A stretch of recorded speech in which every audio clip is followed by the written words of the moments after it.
Thank you so much, everyone. We turn our focus now to the aftermath of the Ondo State APC governorship primary, a battleground drive with legal skirmishes and political turmoil. In the wake of the contest, Senator Jimoh Ibrahim has emerged as a central figure, wielding the sword of justice as he challenges the integrity of the electoral process with a court order secured against the APC, the incumbent governor, Lucky Aiyedatiwa, and the Independent National Electoral Commission, INEC. Senator Ibrahim stands resolute, vowing to ascend the judicial hierarchy in the pursuit of justice, brandishing accusations of mega fraud. He's supposed to navigate a labyrinth of legal proceedings in his quest for electoral rectitude. As the drama unfolds, tonight we'll delve into the interesting depths of legal battles and political intrigues.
Connected to the world with Channels TV podcast and get all the trending stories. Simply log on to channelstv.com, click on podcast, select the program of your choice, and listen.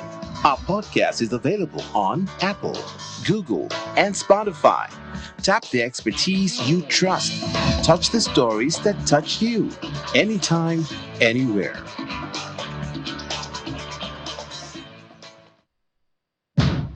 Big tech wasn't really here. What have they seen in the past 10 years, which is making all of them want to put their HQ here? If you're a business that sees itself going global, we'll definitely need some sort of like boost. We need to tap into those existing networks that these big tech companies do provide. Is there a downside to big investment in Africa? Okay. It's a tricky question. We want to be like Amazon, we want to be like Google. Like, this is not, we are not looking to sort of be just another player. For me, big tech is something highly controversial. I see the value of it, but I also see that Africans should stop playing second fiddle to some of these organizations and have the confidence to start building our own technology. They've seen how we are using the limited resources we have to solve real problems. They've seen indigenous tech startups achieving things that took them years to figure out.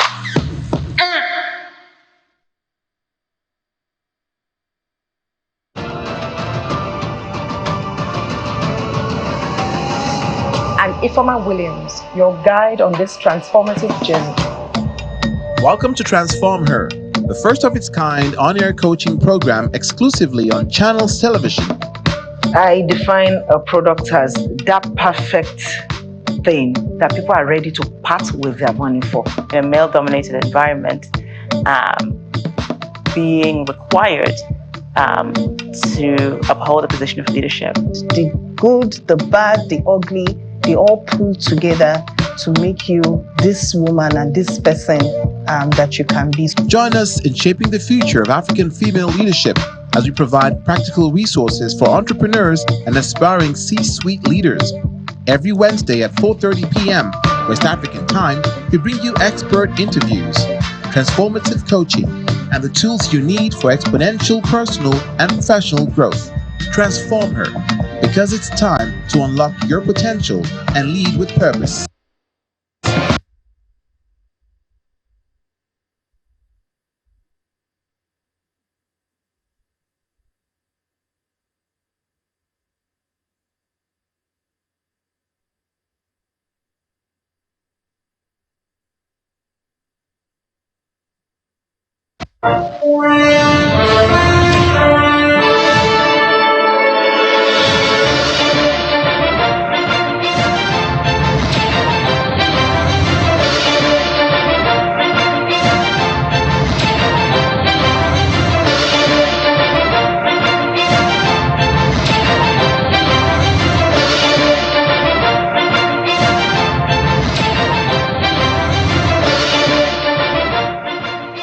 Apologies for the break in transmission, everyone. I guess it's due to some technical issues, due to the weather conditions. But then we're back with you. Senator Jimoh Ibrahim is still with me right here. He's aggrieved, he's gone to court, he has a court order, and he's explaining to us why he thinks that process is a mega fraud. Thank you so much, Senator. Apologies, we had some technical issues. Okay. But you said, and I asked you earlier, and I said to you, Senator, is it because you lost the election that you think that it's a mega fraud? It's a mega fraud. The why we say it's a mega fraud is that if you don't have election in one ward, right, that's okay, understandable. Now, if it's 2 wards out of 203, understandable. But if you distill that praxis to 203 wards, it's a mega, because you have converged complexity around large numbers. So we call it mega fraud. So that's a mega fraud, whether you like it or not. And what that is done by own, the report is based on INEC reports of their monitoring exercise. They are the statutory body that is required by law to monitor election. So it might be my word against your words. I said there was no election. APC says, oh, we conduct an election. Then the Third Empire have to talk. They filed their reports. We wrote a letter to INEC. We paid statutory fee. We got it approved. And then we got all the satisfactory copy of the INEC report. And just a minute. In this report, here are the language of INEC. In Ilaje local government, no election.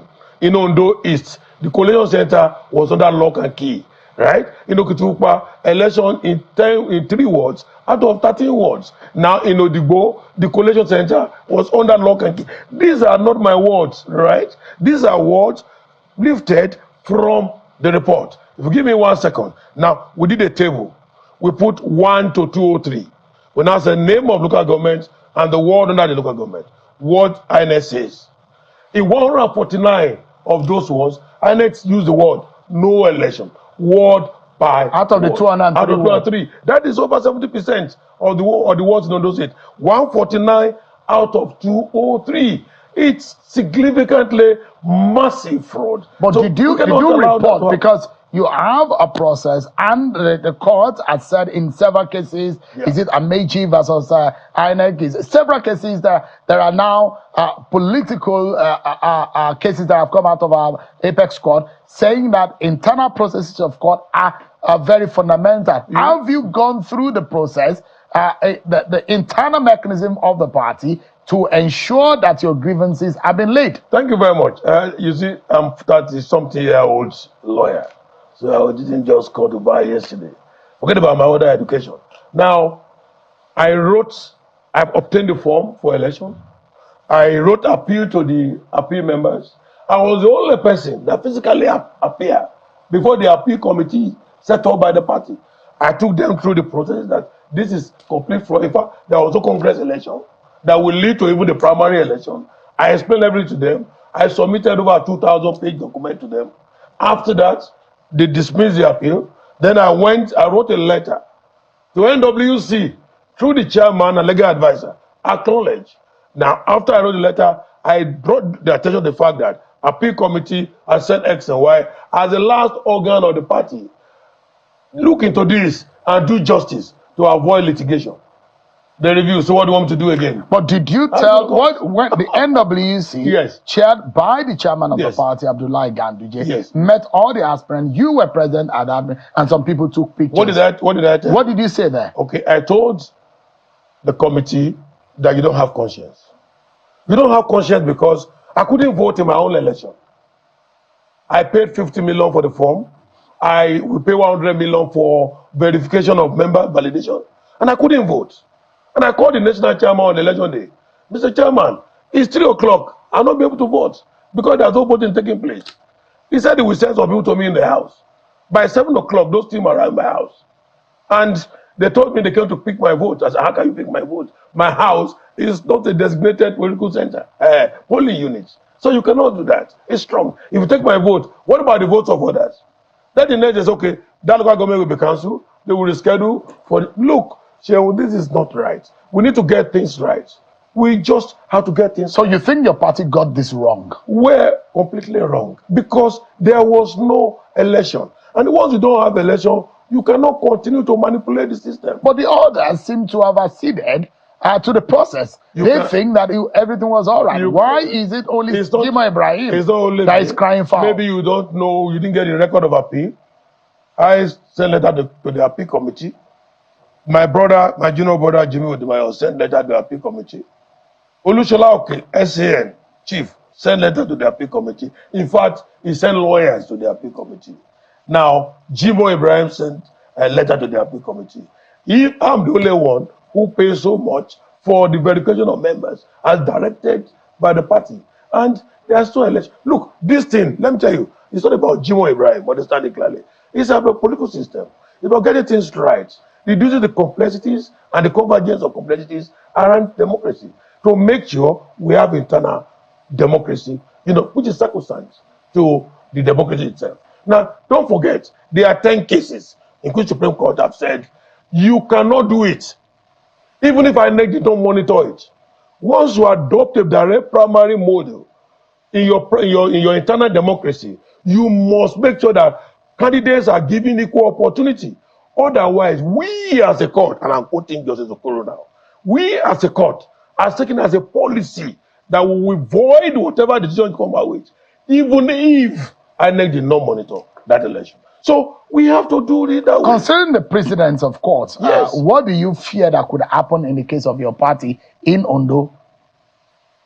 We're asking for 2 prayers. Repeat the primaries.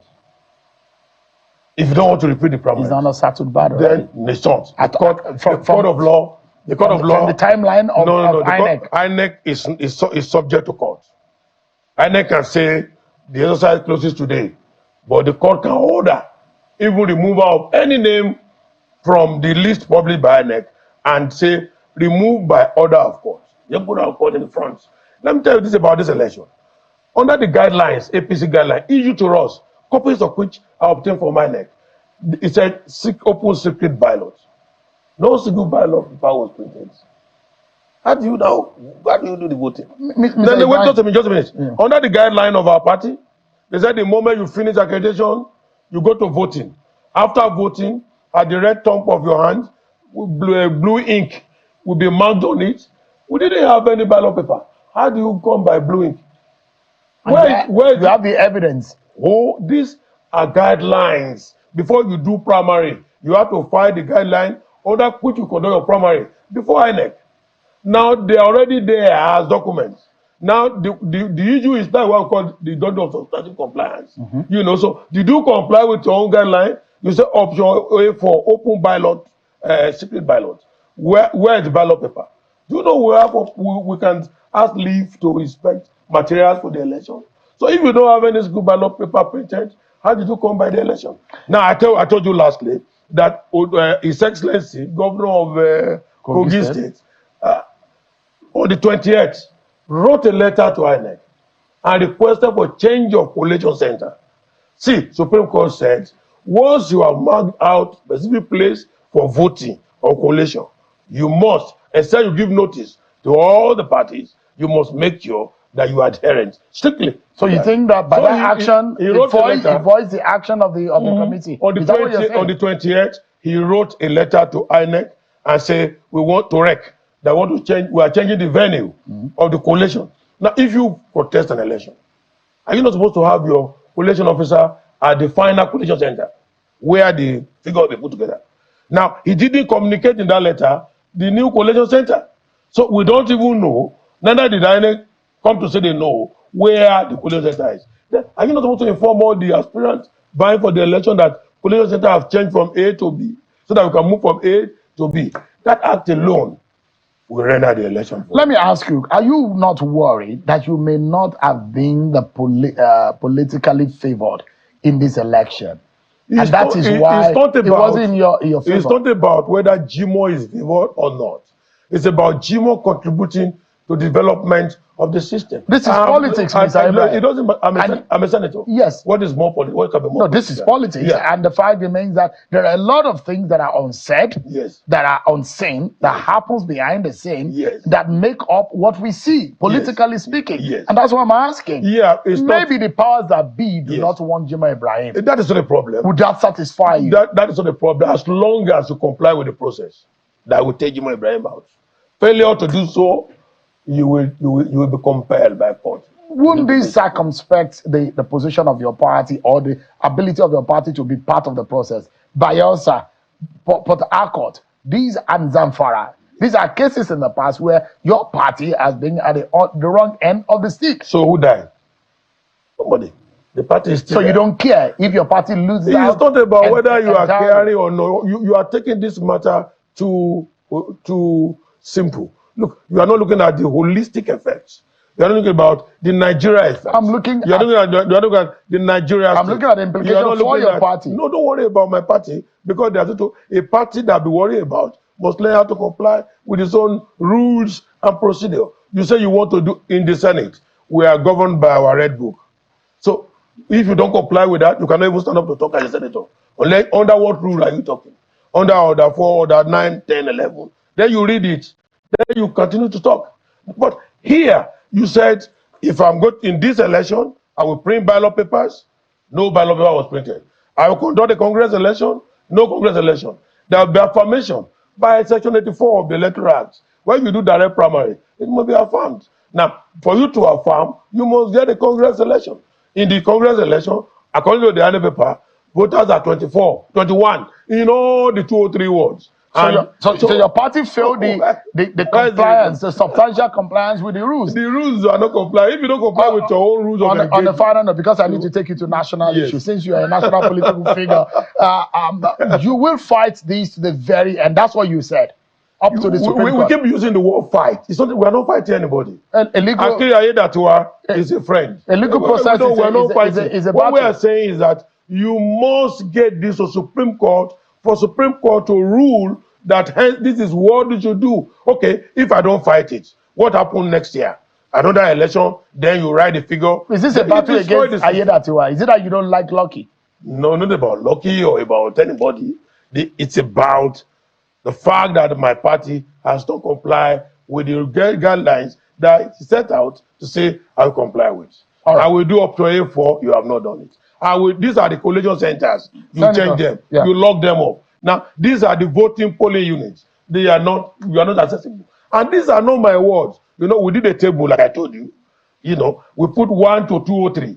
We name the local government and the wards. And then we say, in Igbo Tako Ward 1 or Ikoya Ward 2, we keep, let's say, what did Annex say? We put inside the table. In 149 of the wards out of 203, Annex says no election. Senator, on the final note, let me take you on a national. It's going to be 1 year that your party, the APC, and President Bola Tinubu has been in office. Yeah. And you can see, Prof described and said that some of the policy, you can see foreign hand or foreign influence on some of the policy of this government. Are you worried about the perception and how the Nigerian masses are receiving the policies of your government? I'm not deeply worried. But when I came here some months ago, I told you go and borrow money. You shouted at me, yes, you. So what has happened now? The federal government borrowed 2-point-something billion 2 weeks ago from World Bank. They borrowed 3 billion at that time from JP Morgan or whatever it is. Now you are telling me, you are shouting on me, it's not as easy as that. I did PhD in management science from Cambridge. You think I don't know what I'm doing? Now, what I can see clearly is that Asiwaju Bola Ahmed Tinubu have a very fantastic strategy. Very nice strategy. The strategy is robust, well defined. But strategy is governed by 6X. 1, structure. You might have a fantastic strategy where you are a first class, well-defined strategy, but the structure is not there. Now, I think the strategy is arrested by the structure. The structure arrested the strategy. So, overall speaking, the strategy could not percolate or trickle down as much as you want in the Renew Hope agenda to the people that to be affected by its system. What system are we operating in Nigeria? Do you think the current system can carry the strategy? If you have a strategy and you don't have a system, what will be the result and end there? So because we need to go, so what would you say the government should be doing right now? Because Nigerians will not be that patient because these policies are biting. Just in 20 seconds. You have to dissolve the cabinet. You have to come up with knowledgeable people. The cabinet is too cold, and the ministers and the effects are not seen. And some of them that be accused of corruption should be dropped immediately. If you fail to do that, you will be carrying their burden alongside with you. And I think that will be terrible for our country. Senator, I can't see so many of the minister in the first grade of the box. So I think a lot of them are in the BC grades, and they should just remove them. Yeah. So we don't have our A grades. Yeah. Thank you so much, Senator Jimoh Ibrahim, a sitting senator. Thank you so much indeed for your time tonight. I appreciate it. Thank you.